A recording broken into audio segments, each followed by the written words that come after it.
첫째가 심심할 것 같아서 둘째를 드린다. 이런 경우면 절대 노. 그럼 둘째를 데려왔을 때 합사를 어떻게 할까? 자, 친구 왔으니까 오늘부터 잘 지내보자 이렇게 인사 딱 시켜주면 고양이 그날부터 친구 1일 될까요? 그리고 사실 초보 집사일수록 성묘 입양이 좋습니다. 나는 새끼 때부터 아이를 기르는 게 훨씬 쉬울 것 같은데 왜 성묘 입양이 쉽지? 이상하게 생각하실 수도 있는데, 고양이 행동 전문가로 활동 중인 김명철 수의사입니다. 집에서는 저는 하찮은 집사 나부랭이 미아홍철이라고 보시면 될 것 같습니다. 저희 집 아이들 소개를 먼저 드리자면, 첫째 고양이 딱 보시면 이미지에서 느낌 딱 오시나요? 우아하잖아요. 사모님입니다. 사모님처럼 잘 모시겠다라는 각오로 데려온 저희 집 고양이 사모님. 사실 사모님은 처음에 애니멀 호도가 고양이 이제 21마리를 버렸는데 그 중에 이제 한 마리 고양이였어요. 그래서 기존에 이제 제가 하던 프로그램에서 그 21마리 고양이들 다들 입양 보내는 프로젝트 진행하다가 그때 이제 묘연으로 제가 데려오게 된 사모님.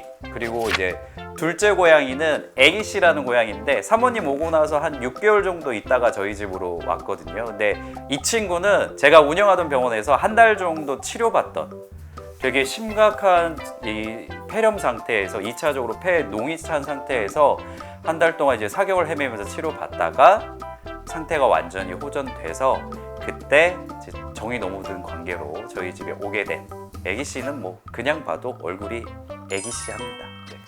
제가 이제 보통 고양이 둘째 드리는 거에 대해서 질문을 엄청 많이 받아요. 아니면 셋째를 드리면 어떻냐라고 물어보시는 경우가 많은데, 가장 기본적으로 고양이는 한 마리 있을 때 가장 행복하다.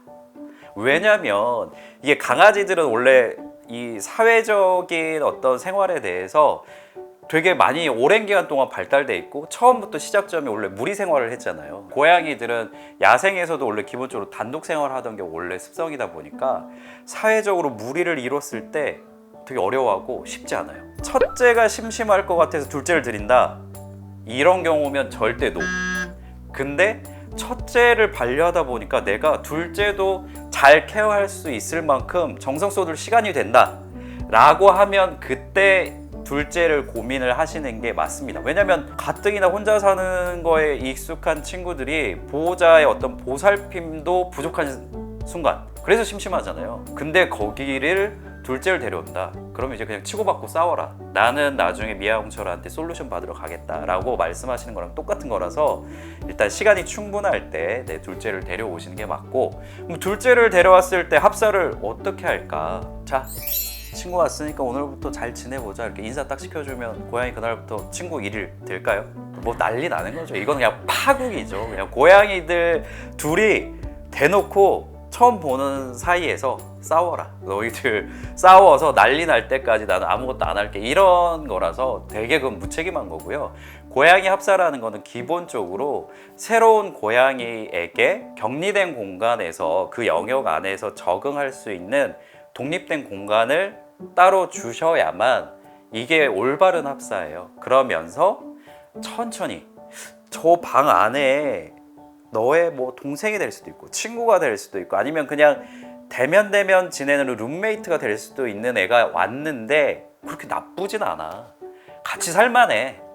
라는 거에 대해서 시간을 두고 처음에는 소리만 나도 좀 긍정보상, 그 다음에는 아이들 얼굴 안면 페로몬이라던가 몸에 채취를 살짝 묻혀가지고 아이들 서로 교환하면서 이런 냄새 나면 맛있는 거 먹을 수 있어.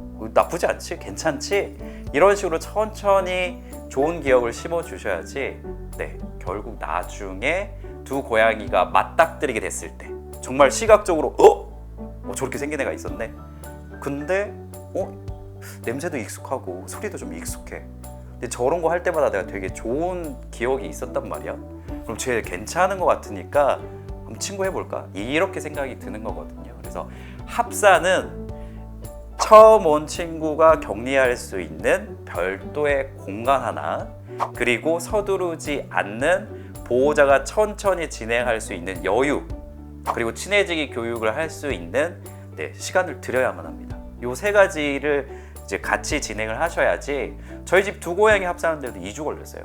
완벽한 합사가 되는데 2주 정도 걸렸기 때문에 고양이 합사에 대해서는 미리 준비도 필요하고 시간도 필요하다. 이 점은 꼭 기억하시면 좋을 것 같습니다. 일단 뭐 합사 시작을 하게 되면 처음에 애기 씨는 별도의 공간에서 생활을 했고, 별도 공간에서 생활할 때 처음에 이제 관심이 있잖아요. 사모님이 그 방 안에서 소리가 나니까 그 앞에 가면 뭐 간식 같은 거 한두 개씩 주면서 안에 이상한 뭔가가 있다는 거에서 익숙하게 해주고요. 그 다음에는 얼굴 안면 페로몬을 이제 새 양말이라던가 청 같은 거에 묻혀서 서로 이제 바꿔주는 거예요. 바꿔주고 다른 고양이 냄새가 나는 데다가 또 간식 올려주고, 이제 여기까지 애들이 거부감 없이 잘하면 나중에는 문을 살짝 서로 진짜 그냥 살짝 보일 듯 말 듯 열어준 다음에 가운데서 보호자가 앉아서 서로 양쪽 고양이를 컨트롤하면서 간식을 준다거나, 또는 양쪽 아이들 뭐 터치봉 교육을 한다거나 하면서 서로 다른 고양이가 같은 공간에 있어도 서로 나쁜 일이 생기지 않는다, 그리고 오히려 좋은 일이 생긴다, 이런 식으로 서서히 친해지기 교육을 진행을 해야 됩니다.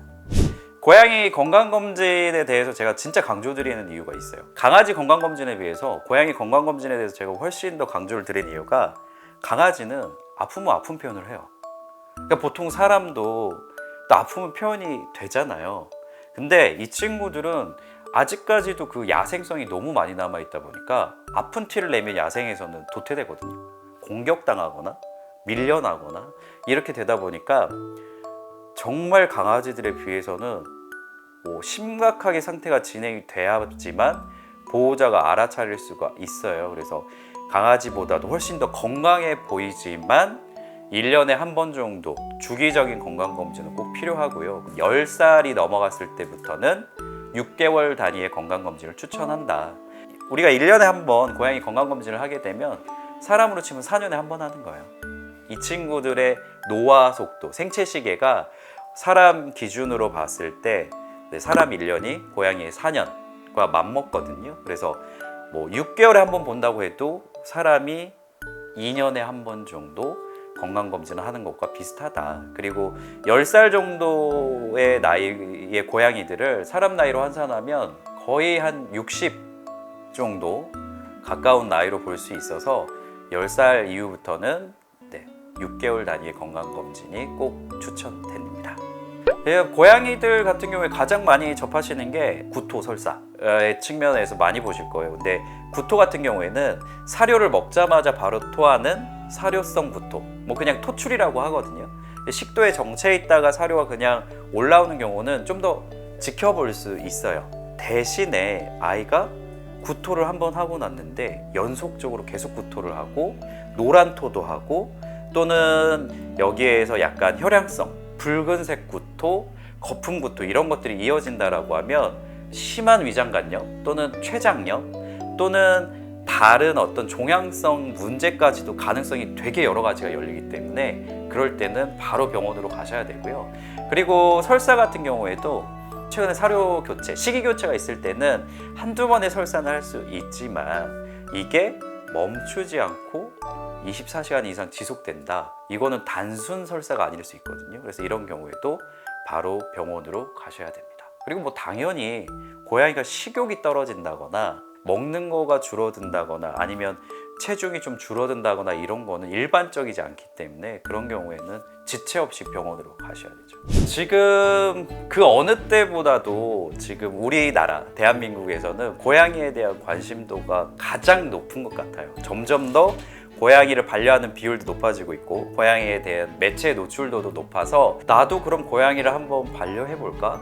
고양이를 근데 내가 잘 반려할 수 있을까? 어디에서 데려올까? 이런 고민을 하시는 경우가 되게 많은데 저는 꼭 말씀드리고 싶은 것 중에 하나가 저희 집 사모님과 애기씨처럼 어떤 펫샵이라던가 아니면 꼭 품종묘가 아니더라도 너무 성격 좋고 사람과 좋은 관계를 유지하면서 서로 교감 나눌 수 있는 고양이들이 너무 많은 보호소에서 지금 입양을 대기하고 있다는 점 꼭 기억해 주셨으면 좋겠고요. 그리고 사실 초보 집사일수록 성묘 입양이 좋습니다. 나는 새끼 때부터 아이를 기르는 게 훨씬 쉬울 것 같은데 왜 성묘 입양이 쉽지? 이상하게 생각하실 수도 있는데 사람 아이들도 처음에 유아기일 때 눈을 뗄 수가 없어요. 무슨 일이 생길지 모르고 아이들 면역력도 완전치 않으니까 아플 수 있는 확률도 너무 높고요. 게다가 이 친구의 성격이 나랑 궁합이 맞는지도 알아볼 수가 없습니다. 그때는 점점 자라면서 성격 형성이 완벽해지기 때문에 나는 좀 얌전하고 조용한 고양이를 원했는데 알고 봤더니 완전히 왈가닥인 거예요. 이러면 나중에 서로 되게 힘들어질 수 있거든요. 하지만 1살 근처에 성묘를 데려오는 경우에는요, 고양이들 성향이 대충 다 나와 있어요. 얼마만큼 사람과 친화도가 높은지, 얼마만큼 좀 까불거리는 친구인지, 얼마만큼 좀 조용하고 혼자 있는 걸 좋아하는지, 교감을 나누는 부분에 있어서는 어느 정도 좀 원하는지, 이런 것들을 미리 다 알 수가 있기 때문에 1살 근처에, 그러니까 1살이 넘은 성묘 입양을 하시게 된다라고 하면 훨씬 더 궁합이 딱 맞는, 그리고 내가 문제가 될 수 있는, 문제가 발생할 수 있는 그런 확률도 훨씬 낮춘 상태에서 좋은 친구들과 오랫동안 함께 할 수 있다는 점을 저는 꼭 강조드리고 싶습니다. 그러니까 저희 집 2 친구들도 거의 1살이 다 됐을 때 데려왔어요. 사모님도 되게 무던한 성향이란 걸 제가 그 현장에 갔을 때 알 수가 있었고, 애기 씨도 되게 사람 좋아하고 사람한테 안겨 있는 거 좋아하고 사람 친화적이라는 것도 알 수 있는 상태에서 데려왔기 때문에 사실은 뭔가 가족 구성을 꾸리는 데 있어서 선택할 수 있고 그 아이도 훨씬 더 편안해할 수 있다는 점, 저는 이거 너무너무 강조드리고 싶습니다.